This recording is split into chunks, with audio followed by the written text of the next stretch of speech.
Y según los recursos, así se contratan al personaje. Pero en esos estratos sociales poderosos en lo económico y que han tenido acceso privilegiado a la educación y a la cultura y a las universidades y a los posgrados universitarios y a los doctorados, donde se podría suponer que el grado de cultura, de ilustración, les hubiese apartado de estas prácticas. Al contrario, la tentación de acudir a ellas es muy alta. De modo que esta es una situación social que no se puede ubicar o señalar exclusivamente para un sector social, un sector cultural, un sector económico. Eso permea toda la sociedad. Y en cada estrato social tiene sus propias características.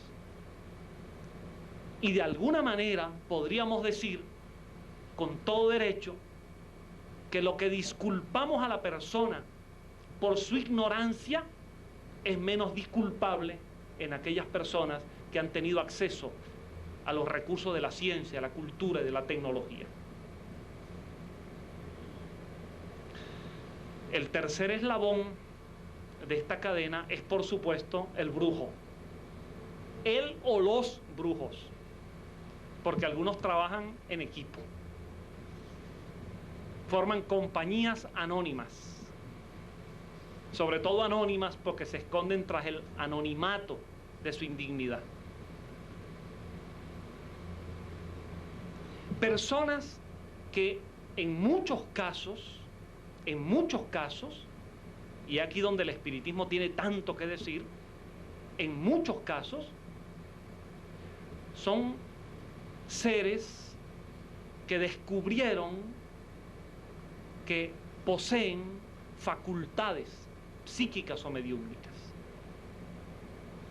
Y por razones de su trayectoria vital o de su propio proceso evolutivo, en lugar de orientarlas en una doctrina, en una institución seria y colocarlas al servicio de lo positivo, de lo noble y de lo digno, encontraron que esas facultades podían servirles para lucrar y para hacer de ellas su profesión.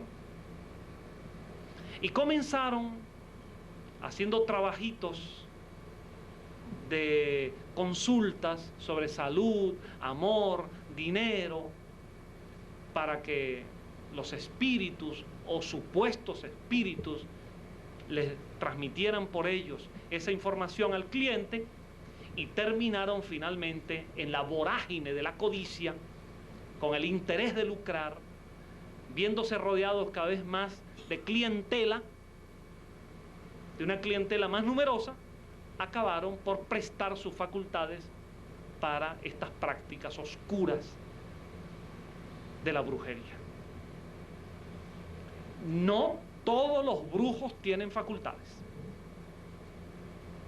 Algunos de ellos son simples aprovechadores que, conociendo la ingenuidad, conociendo que es fácil disimular, teatralizar, fingir supuestos trances, y conociendo la facilidad de engañar a las víctimas, teatralizan todo aquello.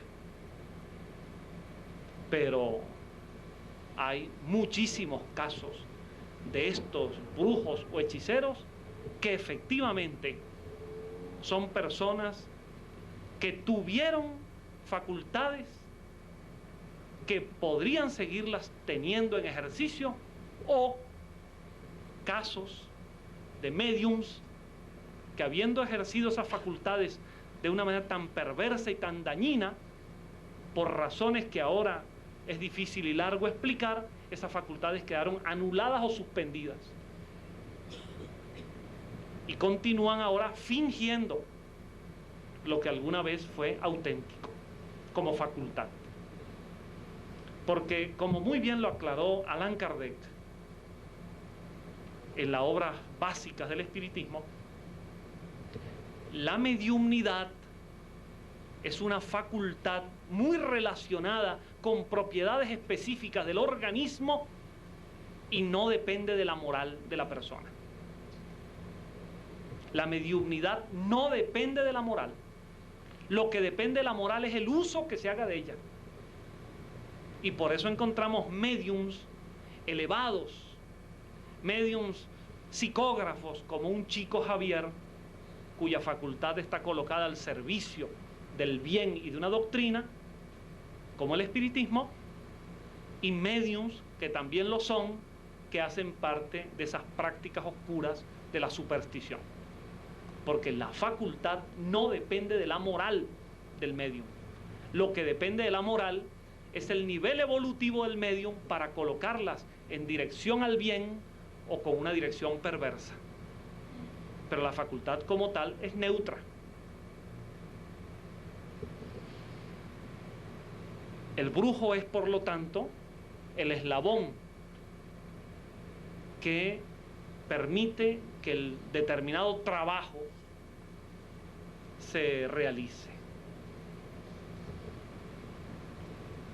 El siguiente eslabón, para sorpresa de muchos que no conocen sobre esto, el siguiente eslabón está formado por los espíritus desencarnados que colaboran con el brujo en estas prácticas. Muchas veces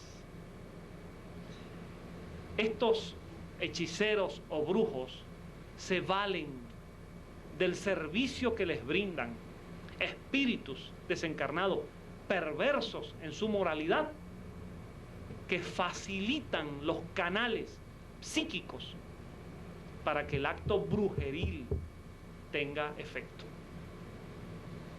Y cuando intervienen entidades desencarnadas, malvadas, la situación se torna mucho más compleja. Y son los casos delicadísimos donde solo con el apoyo de las instituciones espíritas es que esa persona puede ser debidamente liberada de las acciones maléficas de esa práctica, porque es un trabajo colectivo donde intervienen encarnados y desencarnados. Es allí donde ese acto brujeril adquiere una fuerza psíquica, magnética, realmente intensa, con efectos físicos, con efectos somáticos en el organismo de la víctima o de las víctimas, que requieren de todo un esfuerzo de esclarecimiento, de orientación, de amor y de control mediúmnico y psíquico para enfrentar a todos los protagonistas de esa cadena perversa.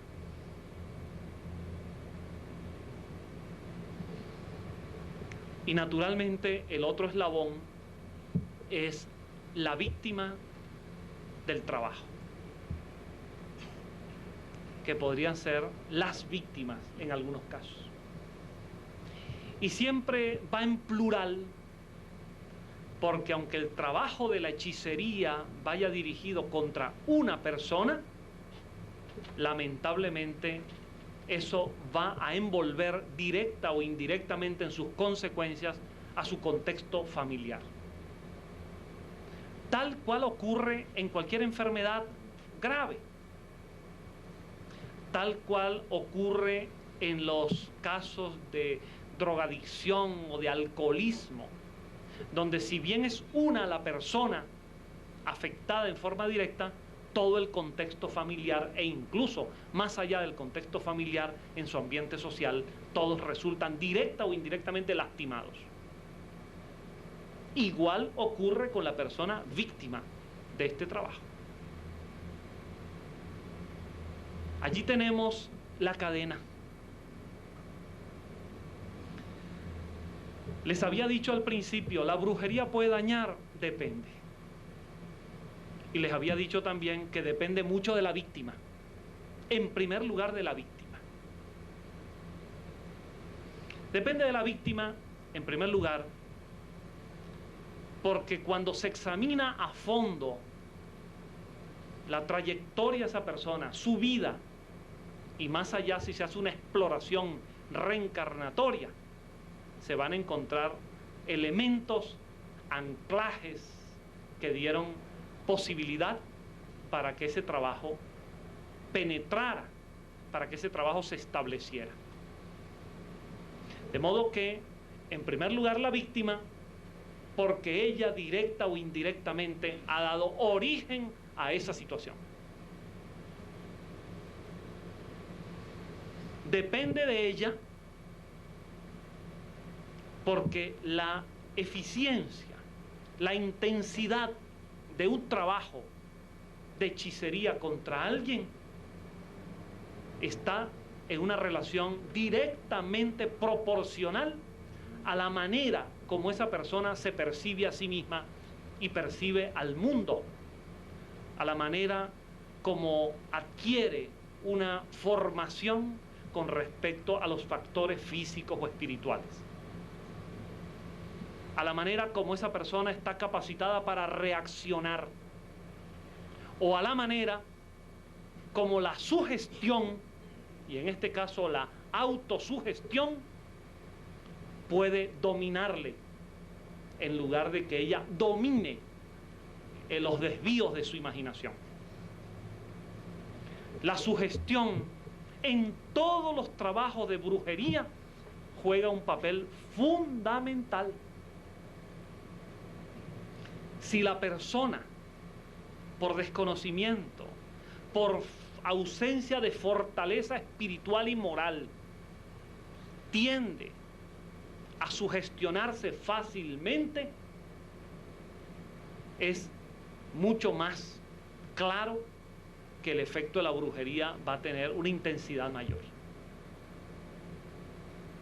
Al contrario, si la persona tiene una capacidad para controlar esa sugestión, si tiene esa fuerza vital para decir, estoy en capacidad de enfrentar eso,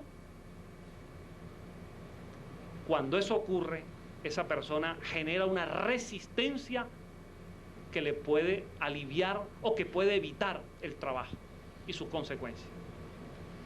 La sugestión está vinculada muchas veces con el miedo. El miedo es un gran aliado en la brujería de los protagonistas, de los brujos y de todo su equipo, desencarnado o encarnado. Si la persona tiene miedo, y el miedo es producto de la ignorancia, si la persona tiene miedo, el miedo se convierte en su peor enemigo, y el miedo es el gran aliado del brujo. Cuenta la leyenda por allí que una vez el diablo estaba disgustado porque en un pueblo, una pequeña ciudad, las personas eran muy descreídas con respecto a él y no querían aceptar que el diablo existía. Y el diablo tomó la decisión de vengarse y envió uno de sus emisarios con la orden de acabar con 100 personas de aquel pueblo y sus almas atormentarlas eternamente en el infierno. Y el diablo hizo conocer esa noticia, que se difundió como pólvora en el pueblo. El emisario del diablo fue a cumplir su cometido de llevarse 100 de aquellas personas, acabar con sus vidas y llevar sus almas al infierno. Pero una vez concluido ese trabajo, esa operación, el diablo se enteró de que en lugar de que su emisario hubiese acabado con 100 personas, acabó con la casi totalidad del pueblo. 20.000 personas sucumbieron allí. Entonces el diablo no le gustó que uno de sus súbditos se excediera en sus órdenes. Lo llamó y le reclamó. Le dijo, no acepto que tú te extralimites en tus funciones. Yo te ordené que te llevaras 100, pero ahora tengo noticia que te llevaste 20.000. Y el emisario se defendió diciéndole, no, no es así. Yo cumplí las órdenes.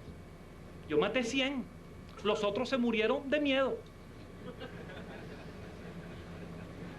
El miedo. El miedo los mató. El miedo puede provocar todo tipo de sintomatologías.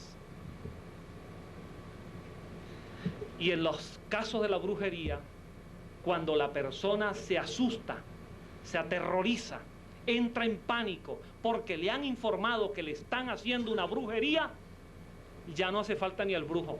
El miedo se ocupa de hacer el trabajo. Mirémoslo en el contexto práctico. A una persona le informan que le están haciendo un trabajito de brujería. La primera reacción tiene que ver con la angustia, la desesperación. Si además el brujo o sus aliados, sus cómplices, inteligentemente le colocan allí en la puerta o dentro de la casa o en el automóvil un objeto determinado, haciéndole saber que ese es el trabajo, a partir de allí se desencadena un proceso de sugestión dañina, de miedo y de pánico que inmediatamente va a surtir sus efectos. Ese día no come, comienza a perder apetito, no puede conciliar el sueño, se desespera. Eso genera consecuencias en su trabajo. A los 3 o 4 días, como resultado de su miedo, él va a considerar que efectivamente el trabajo le está haciendo efecto. De modo que, dependiendo de la capacidad de reacción de esa persona, de su capacidad de enfrentar con coraje moral el supuesto trabajo, dependiendo de esa capacidad, allí comenzará a abrirse o no las ventanas psíquicas por donde va a ingresar el efecto auténtico del trabajo de brujería. Permítanme que les diga esto. En un país suramericano, que ahora no mencionaré, en una oportunidad, yo estuve en una ciudad, en una universidad de ese país, de esa ciudad de ese país. Y una de las conferencias que dicté fue sobre un tema parecido a este, sobre el espiritismo, pero siempre estamos obligados como espiritistas a aclarar que el espiritismo no tiene nada que ver con esto, que al contrario, el espiritismo es un antídoto cultural y psíquico frente a esto. Cuando terminó la conferencia y vino el momento de las preguntas, al cual yo siempre estoy acostumbrado, siempre y cuando sean preguntas, una persona que también está acostumbrada a no respetar las normas de la pregunta, sino entonces a dar su conferencia, eso ocurre en todas partes, hasta aquí, ese señor resulta que era uno de los brujos mayores del lugar. Y tomó la palabra, como yo había sido fuerte, porque en esto nos va la vida a nosotros. En este asunto del espiritismo frente a esto, nos va la vida, porque le hemos dedicado la vida a esta doctrina. Y no podemos permitir que seamos confundidos con esto. Y siempre somos fuertes en esta materia, y categóricos. Este señor me dijo allí en el auditorio que yo me había atrevido a hablar mal de los brujos y que él se iba a encargar de hacerme pagar por eso, con un trabajo potente, poderoso, del cual yo iba a sufrir las consecuencias. Bueno, mi respuesta fue más para el público que para él. La mayoría eran estudiantes universitarios, jóvenes, que yo sentí el estado de angustia de la gente. Porque en muchos lugares esos brujos ejercen un inmenso poder basado en el terror psicológico. Y nadie se atreve a tocarlos. Yo le dije a ese señor, primero, que lamentaba mucho el tono y el contenido de su planteamiento y de su amenaza. Y que si se tratara de una conversación privada entre él y yo, pues yo solo lo lamentaría y le diría que cada uno vaya con las consecuencias de sus actos en su vida. Pero como había sido una exposición pública causando un estado de terror entre los asistentes, yo le dije, pero a usted yo le voy a responder otra cosa en función del auditorio. Dije, mire, usted sabe cómo es la cosa. Usted, reunido con todos los brujos como usted, con el refuerzo de todos los espíritus perversos que usted tenga por allí, y si se quiere se trae el refuerzo de las 7 potencias africanas, ni usted ni todo eso pueden ejercer ninguna acción contra mí. ¿Sabe por qué? No porque yo sea Superman, no. Simplemente porque mi comportamiento ético en la vida genera un campo psíquico donde eso no penetra. Y le dije, y si usted supiera algo de brujería, porque me parece que usted no sabe, usted sabría con quién se estaría metiendo. Porque el brujo sabe, el brujo que conoce la hierba, el que sabe, conoce que hay un fenómeno que se llama la ley del rebote,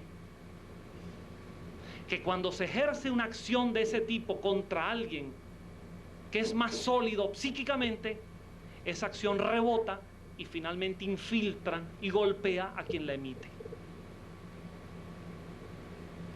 De manera que me parece que usted es muy mal brujo, le dije. Y por la gente que está aquí y por la salud, por la profilaxis de nuestros pueblos, ya es hora que a ustedes se les diga que ustedes solo hacen daño en la medida que la sugestión y el miedo afectan a las personas. Y lo permiten. Pero cuando hay convicción moral y cuando hay un comportamiento digno y cuando hay una vida recta y cuando hay una fuerza espiritual, no hay brujería que valga. Eso fue hace como 15 años. Aquí estamos. No sé dónde estarán esos personajes. Pero por cierto, la historia demuestra, dentro de las leyes de causalidad espiritual, que todos aquellos que se dedican a estas prácticas acaban muy mal. Muy mal. Ni acaban con salud, ni terminan enriquecidos, terminan muy mal y muy deteriorados. He allí donde está la lección del espiritismo. En lugar de tomar una postura materialista al estilo psiquiátrico, de decir, esos son delirios esquizoides paranoicos, o dar una etiqueta cualquiera, el espiritismo explica el fenómeno. Y lo explica en términos de fenómenos naturales y no sobrenaturales. Por supuesto, entendiendo que además de los recursos físicos, de la sugestión, también influyen energías psíquicas y también influyen factores vinculados a los procesos reencarnatorios y mediúmnicos en la brujería. Porque si estos ingredientes no se colocan en el análisis, simplemente a esa persona le queda ir a un psiquiatra y quedar medicada por el resto de su vida. Y muchas veces inhabilitada e incapacitada. Por eso el espiritismo, entre otras cosas, tiene una inmensa misión que cumplir en el mundo. aunque no todos los espiritistas y no todos los centros espíritas estén conscientes de su misión. Porque el espiritismo es el único antídoto frente a eso, que no lo da la psicología, que no lo da la psiquiatría, que no lo da la medicina, que no lo dan las escuelas esotéricas, que no lo dan los dogmas religiosos, que no lo dan las iglesias, que no lo dan los exorcismos, que solo lo da el análisis del fenómeno, el estudio global de la situación, la comprensión de los factores involucrados y sobre todo la exhortación moral, que es la clave de la superación en esto y en todo, en la vida de las personas. Las prácticas de brujería envuelven herramientas e instrumentos muy diversos. Dependiendo del contexto cultural donde anda el brujo y la población, dependiendo hasta de esa estratificación económica, dependiendo de sus capacidades de conocimiento de estos fenómenos y de estos procesos. En las prácticas de la brujería se utiliza, por ejemplo, lo que algún autor estudioso de estos temas ha llamado la brujería de la palabra, el verbo. El verbo. La palabra es una inmensa fuerza. Cada letra de cada palabra combinada en su sentido semántico con la carga psicológica, psíquica, espiritual con que ella es emitida, provoca una reacción a niveles atómicos en la estructura corporal y psíquica de las personas.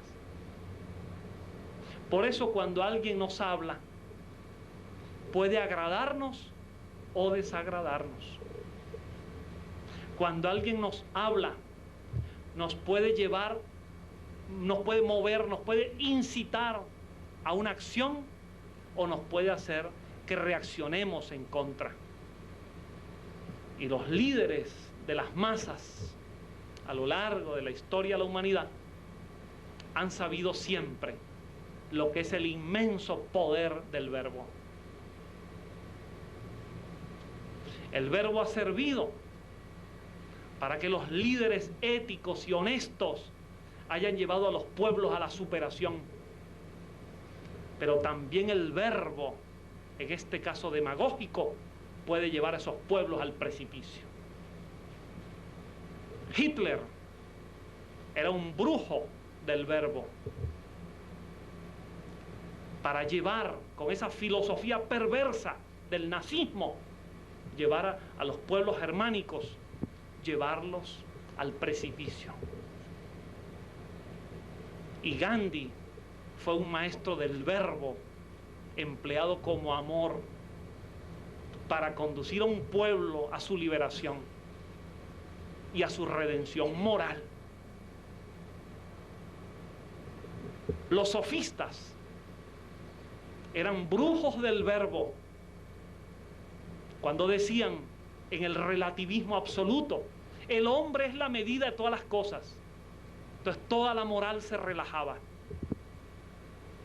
Sócrates era el maestro del verbo que los combatió, los superó, porque colocó la palabra al servicio de la ética. Cuando escuchemos a un líder, miremos más allá de las palabras.